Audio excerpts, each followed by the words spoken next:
This morning's Bible reading is from Luke 12, verses 13 to 21, the parable of the rich fool. Someone in the crowd said to him, "Teacher, tell my brother to divide the inheritance with me." Jesus replied, "Man who appointed me a judge or an arbiter between you?" Then he said to them, "Watch out, be on your guard against all kinds of greed. Life does not consist in an abundance of possessions." And he told them this parable. The ground of a certain rich man yielded an abundant harvest. He thought to himself, "What shall I do? I have no place to store my crops." Then he said, "This is what I'll do. I will tear down my barns and build bigger ones, and there I will store my surplus grain. And I'll say to myself, you have plenty of grain laid up for many years. Take life easy, eat, drink, and be merry." But God said to him, "You fool. This very night your life will be demanded from you. Then who will get what you have prepared for yourself? This is how it will be with whoever stores up things for themselves, but is not rich toward God." Thank you.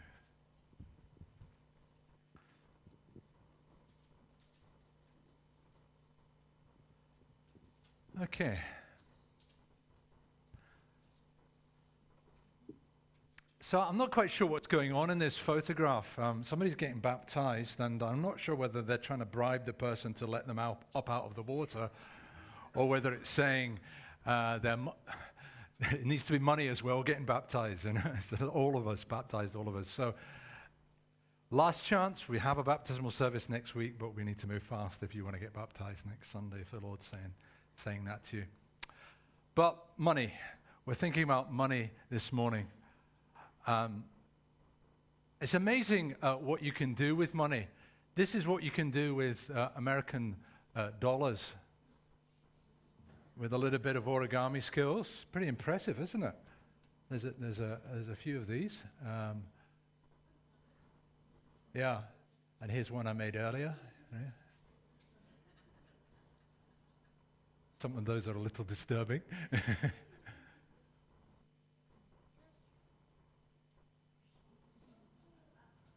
I finally worked out that's supposed to be a hammerhead shark. For ages, I was thinking that was a shark carrying a newspaper in its mouth. I finally got it, just in time. Okay, so we're talking. There's one more.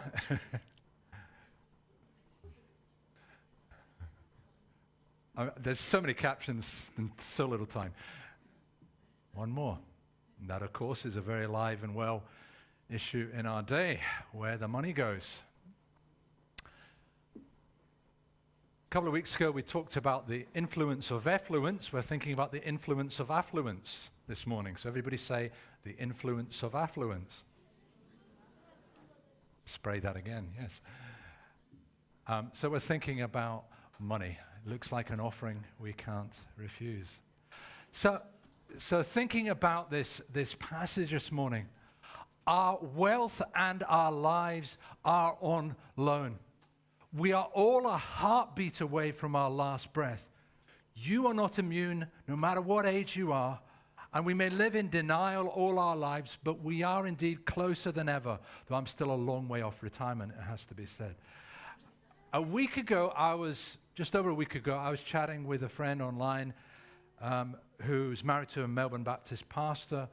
My friend was visiting areas in the UK where he was doing the tourist thing, searching out his family, and some of his family comes from my family's neck of the woods.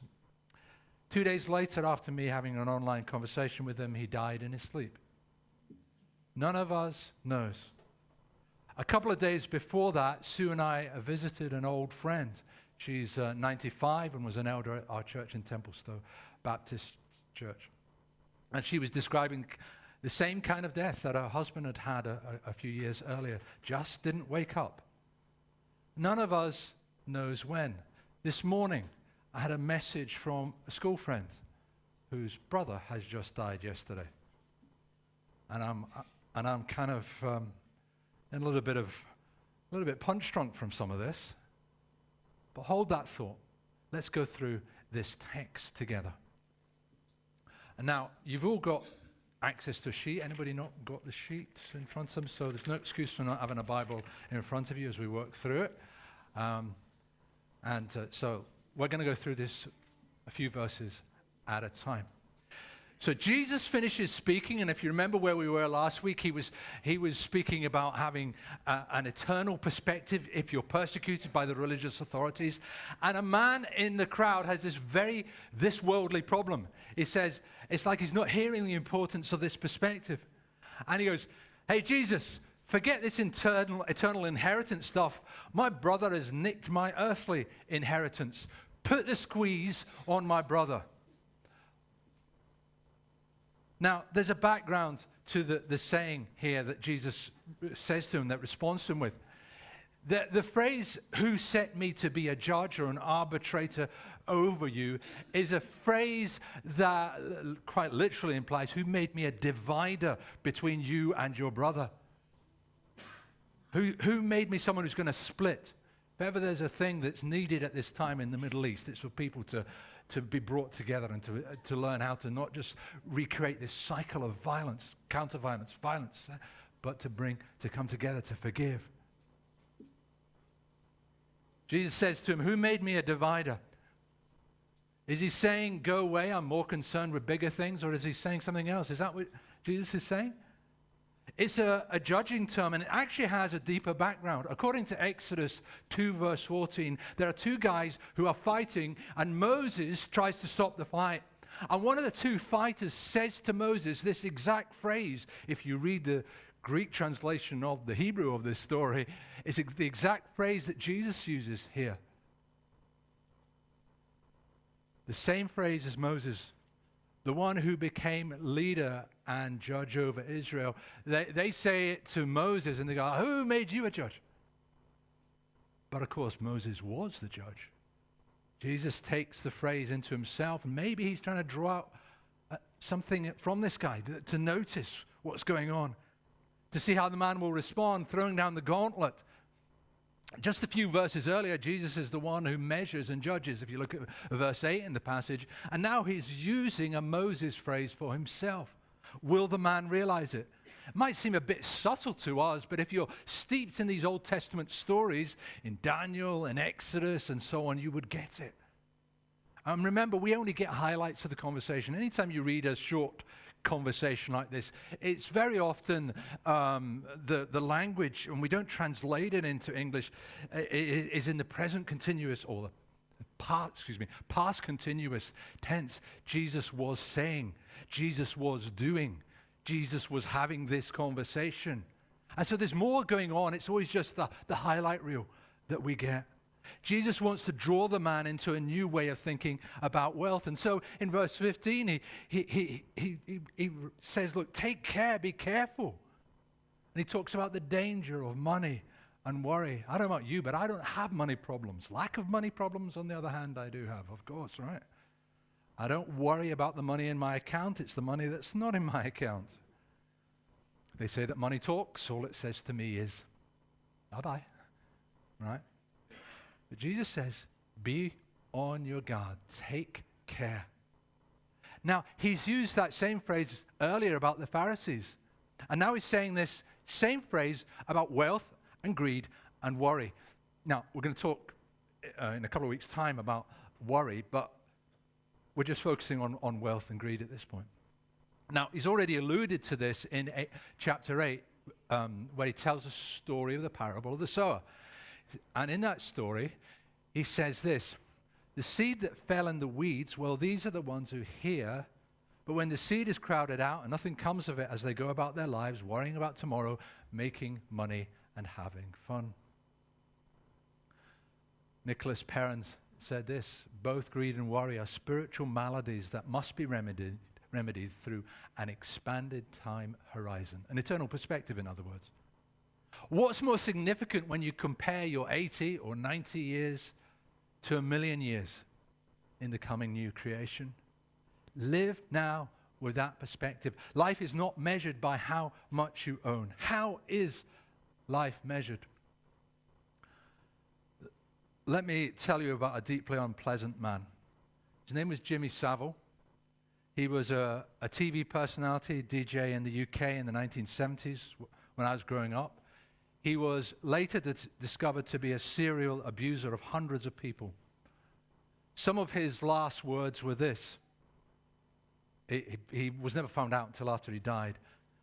His last words were this: well, it's been fun. So many women, so little time. And on his tombstone, it was written, it was good while it lasted. My response to that is yuck, knowing what he did. The measure of our lives, only this life, only what we get here and now, only what we achieve here and now. This is a warning, this passage to us. Look on in the passage to verses 16 to 20. This has a background to it. Daniel 5. We know Jesus frequently alludes to both the Psalms, Daniel, Isaiah, and in this case also Exodus. Those were some of his go-to passages that are there lurking in the background or when he teaches. Now it seems to be here in this passage the story of King Belshazzar. King Belshazzar is this brutal ruler that everybody's gone into exile, and he's having this wild party at his place, and he's using the sacred goblets that came from the temple in Israel. Stolen from the temple. He's this despotic ruler. But there's writing that's on the wall. It's where we get the phrase, the writing is on the wall. A hand seems to come down and write something on the wall that he can't understand. Many, many tekel parson is what it says. And the evil king doesn't know what it means, and he doesn't know who wrote it. He wonders if it's a Banksy, maybe. I don't know. But he calls for Daniel to come and help interpret it. And Daniel says, time's up. You've been found wanting. Your life is over. You've indulged yourself. You've ruined God's people. You are now going to be called to give an account. And it's the same phrase there that's used for the rich fool. You compare the Greek version of the Hebrew Bible and this phrase here in Luke, it's the same phrase that's used again. And so Nicholas Perrin says this comparison between the rich man and Belshazzar puts the parable's central figure, the rich fool, in the same category as one of the arch villains of the Old Testament of Daniel's day. And Jesus says it's not the storing up of goods that is chiefly problematic, but the tight-fisted posture towards God. So I don't think there's anything necessarily wrong with banks, necessarily, or good investments. And it's not about him failing to foresee his own death. It's not about bad planning. It's the reality that he hasn't grasped the fleeting nature of either his possessions or his very existence. He's chased after wealth. He's chased after goods and money and stuff. He's done what this guy does. And as I say, you can't take it with you when you go. So, look at what goes on in verses 18 and 19 in this passage. The rich man, he's got all this newfound wealth. His investments have worked out. And his life is characterized by, I suppose you would call it capitalism and consumerism today, kind of. Expansion. I will build it. I'll put out my barns. I'll build larger ones. Accumulation. And I'm going to store all my grain there and all my goods there. My father would occasionally work as an amateur archaeologist on dig sites that were run by professionals, and he took me on a couple of them. Roman sites typically is what my father was interested in, and he took me on one occasion. I can remember as a sort of 11-year-old boy digging in this granary and just seeing these little bits of grain that were 2,000 years old begin to appear out of the soil, and just seeing bits of the wall of this granary begin to appear as I dug. 2,000 years of storage for an era when freezers didn't exist, but they did have grain silos. self-indulgence. I'll say to my soul, hey, eat, drink, and be merry. Now, notice in the passage how many times the word me, myself, and I are used here. Personal pronouns are used. He doesn't ask anyone. He's the rich man in his castle. He doesn't go to the community of elders at the village gate, which is what you would have expected. The community of elders at the village gate would be known as the ecclesia, which is ecclesia or the church in Greek. It's where we get the word church from anyway. And he doesn't consult with anyone and say, oh, leaders of our community, what should I do with my excess money? And they would have said, you know what, you should give some to the poor and you should do this and that. Well, you know, there was an ever-increasing portfolio. He's got a burgeoning super account, bank account, living the dream, one long holiday, unaccountable, me, me, me. Some people are just finding bills hard to pay. What does it mean for us? Well, being generous to God might mean something else for you. Might just mean the widow's mite. But even if you are poor, framing life should not be done by the values of consumerism. Don't see your worth that way. Don't make decisions that way.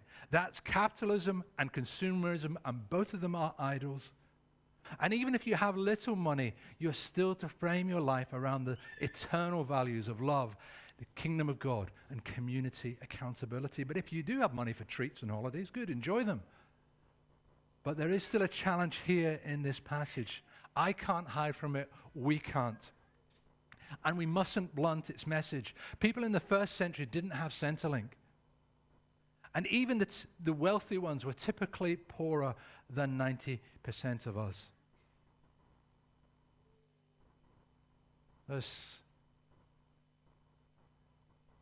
Verse 21 in this passage, do you put a higher priority on your own pleasures and interests than on the interests of God, says Jesus. He's already touched on the woes awaiting the wealthy. Woe to you who are rich, for you have all your happiness now. The framing of wealth must be placed within an eternal perspective. I have so much respect for those who earn pots and pots of money, not because they've earned pots and pots of money, but those who earn pots and pots of money and then try to give it away. Try to be generous and lavish with their generosity. Jesus says those who think and act like the rich man are putting themselves in the company of a notorious pagan ruler who opposed the people of God. If you live like this rich fool, expect to be judged the same way. The term fool is a term that's ripe with meaning. The fools who say in their hearts there is no God. If you live to the values of consumerism, you're living like an atheist. You might feel spiritual. You might have Jesus in your heart, but Jesus says, fool, in your way of thinking and being, there is an idol to be dethroned. So how do we conclude here? Put to death, Paul says, evil desires and greed, which is idolatry. So let's say again, I must be on the guard against the influence of affluence. Say it again. I must be on guard against the influence of affluence. Jesus says, guard yourself. Paul says, put it to death. When we give to God, we're not doing God a favor, we're doing ourselves a favor because it's breaking the power of an idol over us. We're destroying something that very easily gets in the way of a relationship with God. And God says this to me and to you and to all of us, to keep dethroning this idol because it is so easily seeping into our lives. We have possessions. Do they own us or do we own them? Do they dominate our lives?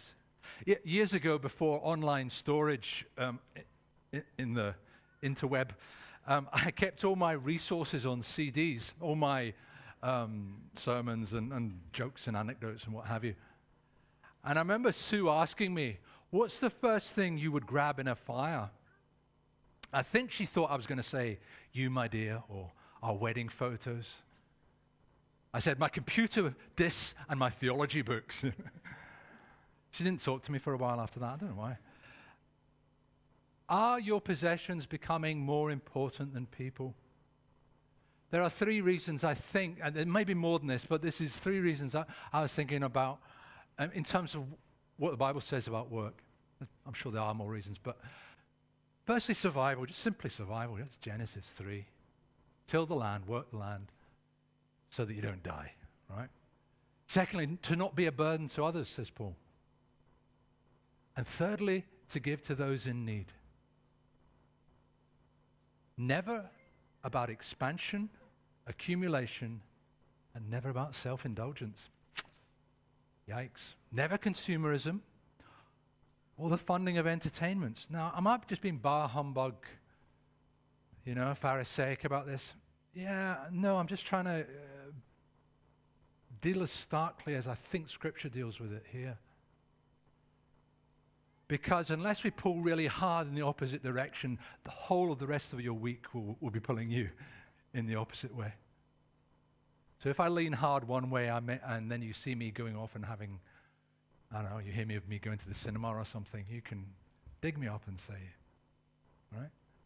No, just trying to pull hard in the opposite way, because the entire culture pulls us towards consumerism and self-indulgence. And this way of thinking about work and wealth was part of the deal in the first centuries until the church got too much power and wealth itself. Don't get me wrong, we should be those who party like Jesus is coming back tomorrow, even if it's just roast potato and cream cheese or whatever, right? Jews knew how to party. Weddings lasted days. Jesus makes the wedding at Cana, the best one ever. I don't think this is austere, Puritan-like behavior. It's about framing wealth within a wider worldview. The perspective is that all we have is God, and our prayer is, God, what can we keep for daily needs and maybe just a bit of fun with others? Jesus says, don't be a fool. Don't live as though you're an atheist with no one to give an account to for your life. Live recklessly. Live with eternity in mind. Give generously, full of joy. And work it out. It takes some working out, doesn't it? If you're anyone here is a bit of a warrior about money? I've got my hand up.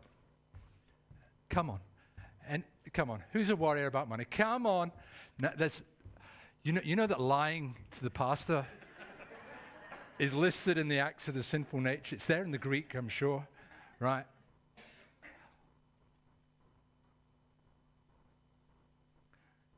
It's not easy. It'll be different for each of us. Hear me say that. It is different for each of us. You go to a twiggy forest and he's trying to give a whole truckload of his money away, right? He's still probably got truckloads more, right? But good on him. Bill Gates, similar. It's different for each of us, but our years are short. Our times are in his hands. So let's keep reminding ourselves of that perspective. I've just put down a few suggestions, but you could come up with another 5. Okay, just as we finish, think about some of these things to dethrone the influence of affluence. Just buy an extra can or two and pop it in the drawers box as you come into church. Revisit your giving to the church. Maybe you need to update your amount. Bring some cakes on a Sunday or food for the freezer. We do need some more food for the freezer so that we can help those who are in need within the fellowship. So please do that. Mark it very clearly. Put all the right things on it, if it's gluten-free or whatever. But if you've got significant others in your life, discuss kingdom-oriented questions about how you will live if your wealth increases. But also where you're at just now. Ask questions about how you intend to live in retirement, back to that question again, or when the mortgage is paid. Right? John Wesley said this, save all you can, but give all you can. And he did. And he basically, in his estate, was kind of like a silver spoon, and that was about it. Do it all in the presence of God, not as a duty, but as a spiritual act of tearing down the idol that is so dominant, so dominant in our culture. May God help us to live according to his word.